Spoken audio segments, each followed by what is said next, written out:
नमस्कार, मैं हूं आपके साथ इश्तियाक अहमद और आप देख रहे हैं न्यूज बुलेटिन की शुरुआत करेंगे बड़ी खबर से। आपको बता दें कि लखनऊ से इस वक्त एक बड़ी खबर सामने आ रही है, उससे आपको रूबरू करा दें। लखनऊ से इस वक्त एक बड़ी खबर सामने आ रही है जहां पर योगी सरकार की कैबिनेट बैठक खत्म हुई है। वहीं आपको बता दें कि कैबिनेट बैठक में कई प्रस्तावों को मंजूरी मिली है। इस वक्त ये बड़ी खबर सामने आ रही है जहां पर कैबिनेट बैठक में कई प्रस्तावों को मंजूरी मिली है और वहीं बैठक के बाद प्रेस ब्रीफिंग भी की गई है। वहीं आपको बता दें कि प्रेस ब्रीफिंग में कहा गया कि लैब टेक्नीशियन पद पर करीब 25% लोगों को प्रमोशन दिया जाएगा। इस वक्त ये बड़ी खबर सामने आ रही है जहां पर कैबिनेट की बैठक के बाद योगी कैबिनेट की बैठक हुई, जिसके बाद ब्रीफिंग भी दी गई और इसमें करीब पर्यटन विभाग के 4 बड़े प्रस्ताव भी पास हुए। इस वक्त ये बड़ी खबर सामने आ रही है जहां पर सीएम योगी आदित्यनाथ की बैठक हुई थी इसमें, और इस बैठक में कई विचारों पर विचार किया गया। और वहीं आपको बता दें कि कई प्रमोशन भी किए गए हैं।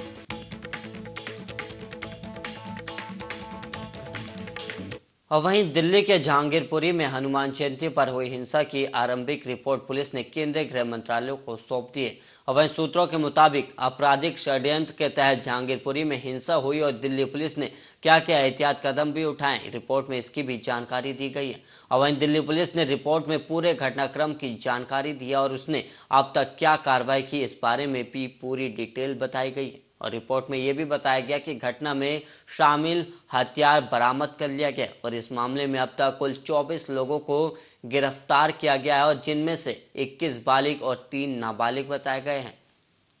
और वहीं रिपोर्ट में दिल्ली पुलिस ने शनिवार शाम को हुई इस घटना की जानकारी देते हुए बताया कि यह घटना असामाजिक तत्वों की सोची समझी साजिश का हिस्सा थी, जिसे दिल्ली पुलिस ने समय रहते हुए नाकाम कर दिया। और दिल्ली पुलिस ने अपनी इस रिपोर्ट में बताया है कि मामले की सभी एंगल से जांच हो रही है और गिरफ्तार किए गए आरोपियों में से एक शख्स को पहले बालिग बताया गया था, लेकिन जब उसके घर वालों ने उसके नाबालिग होने के दस्तावेज पुलिस के सामने पेश किए तो उसे भी बाल सुधार गृह भेज दिया गया। और इसके पहले इस मामले में केवल 2 नाबालिग लोगों को ही गिरफ्तार किया गया था। और वहीं दिल्ली पुलिस के मुताबिक इस मामले में कुल 8 लोग घायल हुए थे और मामले की जांच अपराध शाखा को अब सौंप दी गई है। और इसके अलावा दिल्ली पुलिस ने यह भी स्पष्ट किया है कि मस्जिद पर भगवा झंडा फहराने की जो बात चल रही थी वो पूरी तरह से निराधार है। और पुलिस की रिपोर्ट के मुताबिक इस मामले में अब तक सामने आए वीडियो हथियार चलाने की घटनाओं की सभी तरह की फोरेंसिक जांच कराई जा रही, जिनके आधार पर पूरी तरह से पहचान किए जाने के बाद ही लोगों को गिरफ्तार किया गया है। वहीं दिल्ली के जहांगीरपुरी में हनुमान जयंती पर हुई हिंसा के मामले में आरोपी अंसार पुलिस की गिरफ्त में और उसे लेकर हर रोज नए खुलासे भी हो रहे। और अब जो नया खुलासा सामने है उसके मुताबिक सी ब्लॉक की जामा मस्जिद के इमाम ने अंसार को फोन किया था, जिसके बाद ही वो शोभा यात्रा में पहुंचा था। वहीं सूत्रों के मुताबिक पुलिस को जांच में पता लगा है कि शनिवार को जिस दौरान शोभा यात्रा निकल रही थी उस दौरान जहांगीरपुरी की सी ब्लॉक की जामा मस्जिद के ऊपर इमाम और अन्य लोग खड़े थे और उन्होंने ही अंसार को फोन करके बुलाया था, जिसके बाद वो अपने 4 से 5 साथियों के साथ मस्जिद के बाहर पहुंचा और शोभा यात्रा में चल रहे लोगों से बहस करने लगा। वहीं देश की वित्त मंत्री निर्मला सीतारमण ने कहा कि क्रिप्टो करेंसी का इस्तेमाल मनी लॉन्ड्रिंग और वहीं टेरर फंडिंग के लिए किया जा सकता है, जो सभी देशों के लिए क्रिप्टो से जुड़ा सबसे बड़ा जोखिम है। और वहीं वित्त मंत्री ने ये बातें अमेरिकी दौरे के दौरान वॉशिंगटन डीसी में इंटरनेशनल मॉनिटरिंग फंड द्वारा आयोजित कार्यक्रम के दौरान कही है। और वहीं वित्त मंत्री ने कहा कि टेक्नोलॉजी का इस्तेमाल कर रही क्रिप्टो करेंसी को रेगुलेट किया जा सकता है और कोई देश अगर सोचता है कि अकेले इसे संभाल सकता है तो वो संभव नहीं है और इसे सभी देशों को मिलकर रेगुलेट करना होगा। और वहीं वित्त मंत्री ने आगे कहा कि भारत ने क्रिप्टो करेंसी से होने वाली इनकम पर 30% टैक्स लगाने का फैसला किया, जिससे इसका ट्रांजैक्शन करने वाले लोगों पर नजर रखी जा सके और इससे यह पता लगाया जा सके कि कौन लोग इसके ट्रांजैक्शन में शामिल है। और वहीं वित्त मंत्री ने आगे कहा कि इन लेन देन को कैसे ट्रैक कर सकते हैं, जो कि इलेक्ट्रॉनिक कोड में किया जा रहा था, इसलिए हमने सुनिश्चित होना चाहिए था कि यही वजह है कि हमने 30% क्रिप्टो करेंसी पर टैक्स लगाने का फैसला किया, जिससे ये हम जान पाएंगे कि कौन खरीद रहा है और कौन इसे बेच भी रहा है। और वहीं सीतारमण ने आगे कहा कि पिछले एक दशक में भारत के डिजिटल प्रदर्शन और डिजिटल बुनियादी ढांचे के निर्माण में केंद्र सरकार की कोशिशों को बताया और ये भी रेखांकित किया कि कैसे कोरोना महामारी के दौरान डिजिटल अपनाने की दर में देश ने बड़ी उपलब्धि हासिल की है। और वित्त मंत्री अमेरिका दौरे पर है, जहां वह अंतर्राष्ट्रीय मुद्रा कोष और विश्व बैंक की स्क्रीनिंग बैठकों में भाग लेंगी। और वहीं निर्मला सीतारमण G20 के वित्त मंत्रियों और केंद्रीय बैंक के गवर्नरों की बैठक में भी भाग लेने वाली। और इसके अलावा आपको बता दें कि विश्व बैंक के अध्यक्ष डेविड मलपास से मुलाकात भी करेंगे। सीतारमण का सैन फ्रांसिस्को में बिजनेस लीडर से भी मिलने का कार्यक्रम है और वो स्टैनफोर्ड यूनिवर्सिटी के फैकल्टी और छात्रों के साथ भी बातचीत करेंगी।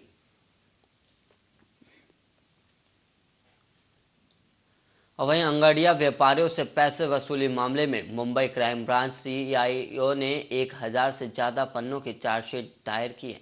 और वहीं इस चार्जशीट में करीब 70 लोगों के बयानों को जोड़ा गया, जिसमें कुछ अंगाड़िया व्यापारी और पुलिसकर्मी भी हैं। और वहीं इस मामले में IPS अधिकारी सौरभ त्रिपाठी अभी भी फरार है। और वहीं पुलिस ने अब तक 5 लोगों को गिरफ्तार किया है। इसके अलावा आपको बता दें कि IPS अधिकारी सौरभ त्रिपाठी पर आरोप है कि वो जब जोन 2 के DCP थे, तब उन्होंने अंगड़िया व्यापारियों से करीब 10 लाख रुपए हर महीने हफ्ता के रूप में देने को कहा था, जिसके बाद अंगड़िया व्यापारियों ने मुंबई पुलिस को इस बात की शिकायत की थी। और सूत्रों के अनुसार एडिशनल कमिश्नर दिलीप सावंत द्वारा की गई प्रारंभिक जांच के दौरान त्रिपाठी को पूछताछ के लिए भी बुलाया गया था, क्योंकि अंगड़िया ने उनके खिलाफ शिकायत की गई थी कि वो उनसे महीने के 10 लाख रुपए की मांग कर रहे हैं। और वहीं सावंत के सामने अपना बयान दर्ज कराते हुए त्रिपाठी ने सभी आरोपों से इनकार किया था और अपने बचाव में एक ऑडियो रिकॉर्डिंग की, और जिसके द्वारा वो ये साबित करना चाहते थे कि अंगड़िया के समूह ने उनसे मुलाकात की और कथित तौर पर उनके अधिकार क्षेत्र में आने वाले स्थानीय पुलिस स्टेशनों द्वारा उनके किसी भी तरह की कार्रवाई न करने के लिए महीने के हिसाब से रिश्वत की बात की। और वहीं क्राइम ब्रांच के सूत्रों ने बताया कि इस मामले में जो ऑडियो रिकॉर्डिंग त्रिपाठी ने दिए थे वो टेम्पर की गई हो सकती है या फिर उसे एक स्क्रिप्ट की तरह बनाया गया है, ताकि इसके आधार पर त्रिपाठी अपना बचाव कर सके। और इसी वजह से AN crime branch forensic expert की मदद लेने के बारे में सोच रहे, जिससे इस ऑडियो का सच पता लगाया जा सके। और वहीं अंगड़िया से जुड़े लोगों ने भी एक ऑडियो क्लिप मुंबई पुलिस को सौंपी है, जिसमें आरोप लगाया गया कि त्रिपाठी अंगड़िया व्यापारियों को प्रभावित करने की कोशिश करें और उन्हें उनकी शिकायत वापस लेने को दबाव बना रहे हैं। और वहीं बाराबंकी में पटमाऊ गांव के निकट नहर के पास एक सफारी गाड़ी में अकादमी का गला कटा शव मिलने से सनसनी फैल गई है। और वहीं आपको बता दें कि बीजेपी का झंडा लगी एक सफारी गाड़ी में 40 साल के आदमी का शव मिला है। और वहीं गाड़ी खेत के दलदल में फंस गई थी, जिसके बाद गांव वालों के पूछताछ करने पर गाड़ी छोड़कर अज्ञात युवक वहां से फरार हो गया। और वहीं गांव वालों की सूचना पर पहुंची पुलिस अब जांच पड़ताल में जुट गई है।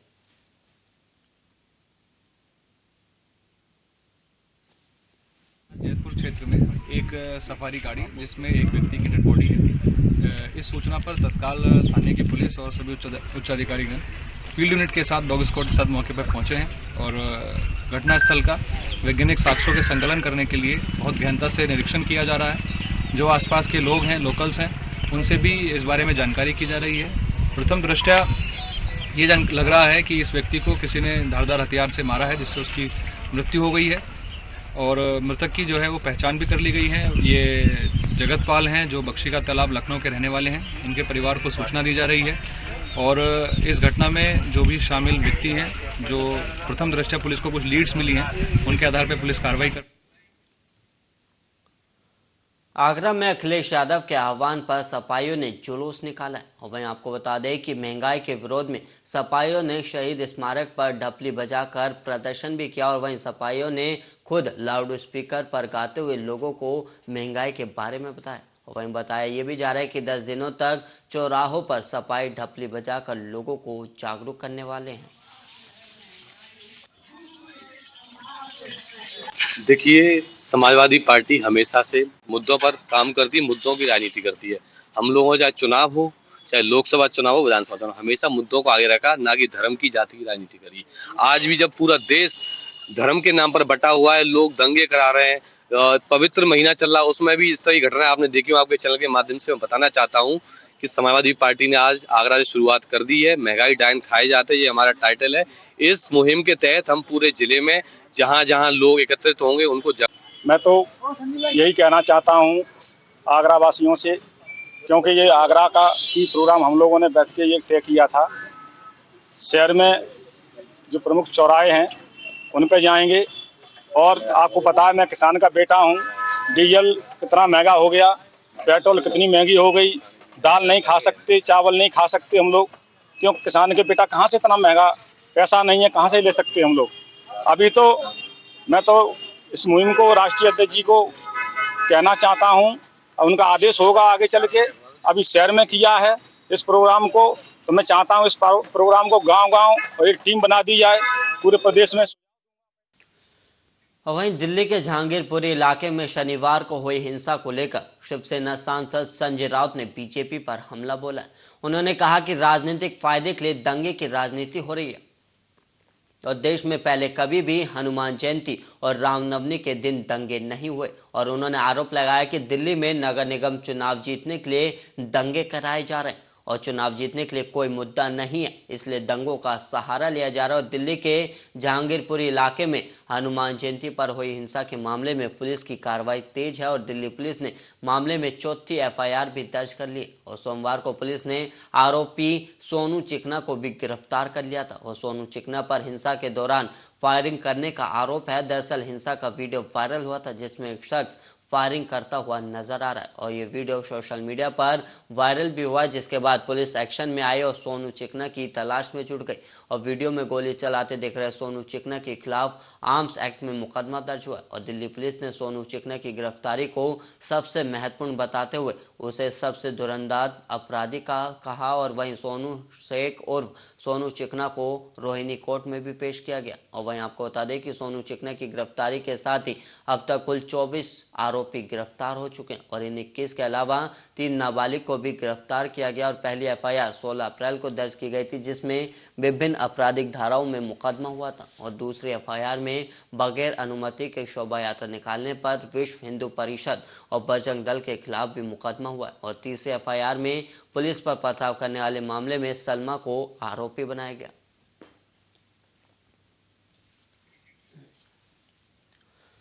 उत्तर प्रदेश में अखिलेश यादव की सरकार के दौरान वरिष्ठ पुलिस अधीक्षक के पद पर रही मंजिल सैनी की मुश्किलें अब बढ़ सकती हैं। दरअसल 2017 में हुए श्रवण साहू हत्याकांड की जांच कर रही सीबीआई ने मंजिल सैनी को काम में लापरवाही का दोषी माना है और वहीं सीबीआई ने राज्य सरकार से सैनी के खिलाफ कार्रवाई करने की सिफारिश भी की है। और वहीं आपको बता दें कि मंजिल सैनी 2005 बैच की आईपीएस अधिकारी है। उन्होंने 18 मई 2016 से 27 अप्रैल 2017 तक लखनऊ के एसएसपी के पद की जिम्मेदारी संभाली थी। फिलहाल सैनी केंद्रीय प्रतिनियुक्ति पर राष्ट्रीय मानवाधिकार आयोग में डीआईजी का पद संभाल रही और गौरतलब है कि 1 फरवरी 2017 को लखनऊ के शहादतगंज थाना क्षेत्र के रहने वाले तेल कारोबारी श्रवण साहू की हत्या उनके घर के सामने गोली मारकर कर दी गई थी।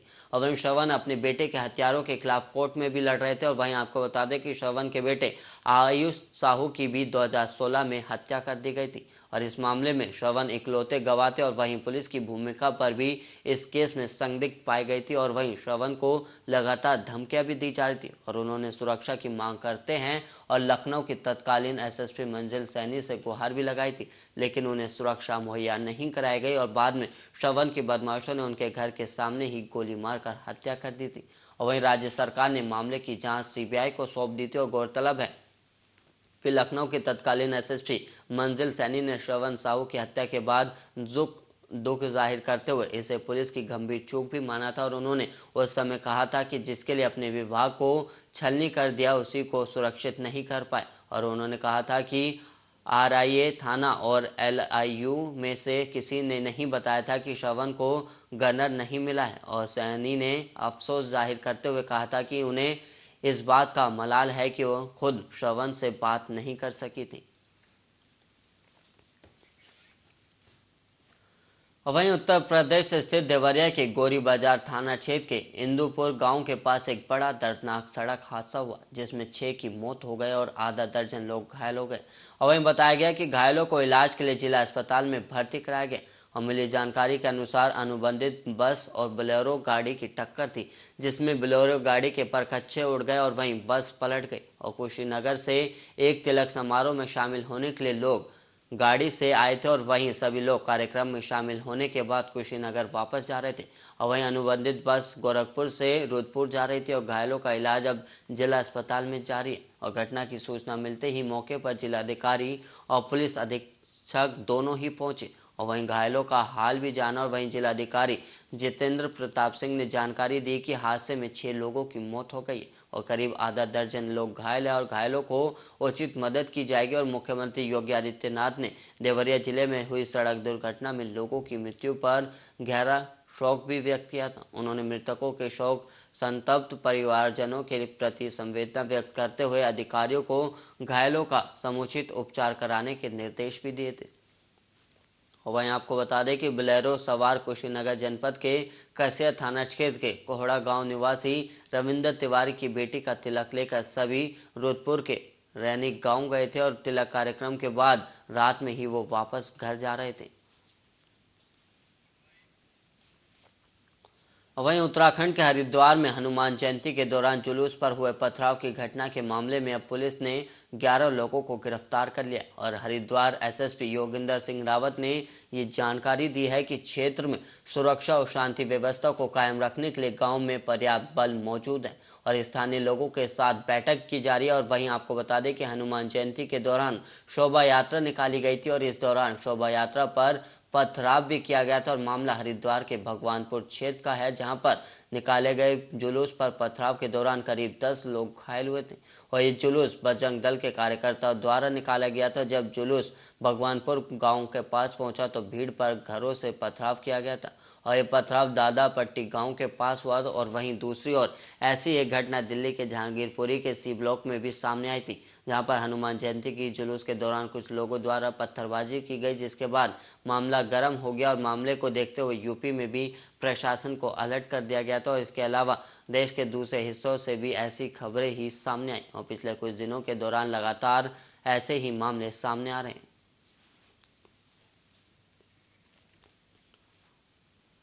वहीं महोबा में 4 शातिर महिलाओं ने सरफरा व्यापारी के साथ ठगी की वारदात को अंजाम देते हुए तकरीबन 1.25 लाख रुपए कीमत के जेवर लेकर फरार हो गई। और वहीं महिलाओं की एक करतूत सीसीटीवी कैमरे में कैद हो गई, जिसके बाद सूचना मिलते ही पुलिस मौके पर पहुंची और अपनी जांच पड़ताल शुरू कर दी। और वहीं पीड़ित सरफरा व्यापारी ने पुलिस को लिखित तहरीर देते हुए कार्रवाई की मांग की। और वहीं व्यापारी से ठगी का ये मामला जिले के श्रीनगर थाना कस्बा अंतर्गत मुख्य बाजार का बताया गया और इस कस्बे के मुख्य बाजार में सुखदेव सोने चांदी और कपड़े की दुकान संचालित करते हैं और यहाँ उनके सरफरा दुकान में ग्राहक बनकर आई 4 शातिर महिलाओं ने ठगी की वारदात को अंजाम दे डाला। और वहीं पीड़ित व्यापारी ने रिपोर्ट दर्ज कराने के लिए थाने में तहरीर भी दी। और वहीं पीड़ित सरफरा व्यापारी ने बताया कि 4 महिला सोने चांदी के जेवर लेने दुकान में आए थे और करीब 10 मिनट तक महिलाएं जेवर देखती रही और इसी बीच महिलाओं ने व्यापारी का ध्यान भटका दिया और करीब 25 ग्राम सोने के जेवर लेकर वहां से फरार हो गए। और व्यापारी ने महिलाओं के जाने के बाद जेवरात का मिलान किया तो सोने के 3 जेवरात गायब थे और महिलाओं की ये करतूत दुकान में लगे सीसीटीवी कैमरे में कैद हो गई है। और वहीं पीड़ित व्यापारी सुखदेव सोनी ने थाना श्रीनगर में रिपोर्ट दर्ज कराए जाने के लिए तहरीर दी और पुलिस ने तहरीर के आधार पर अज्ञात महिलाओं के खिलाफ मुकदमा भी दर्ज कर लिया। और सूचना पर पहुंची पुलिस ने सीसीटीवी फुटेज भी खंगालिया और यही नहीं, पुलिस सीसीटीवी फुटेज के आधार पर आरोपी महिलाओं की पहचान करने में जुटी है। और सूचना पाते ही मौके पर पहुंचे सीओ और थाना अध्यक्ष ने दुकान में जाकर जांच की और वहीं व्यापारी को हर संभव सहायता किए जाने की बात कही है।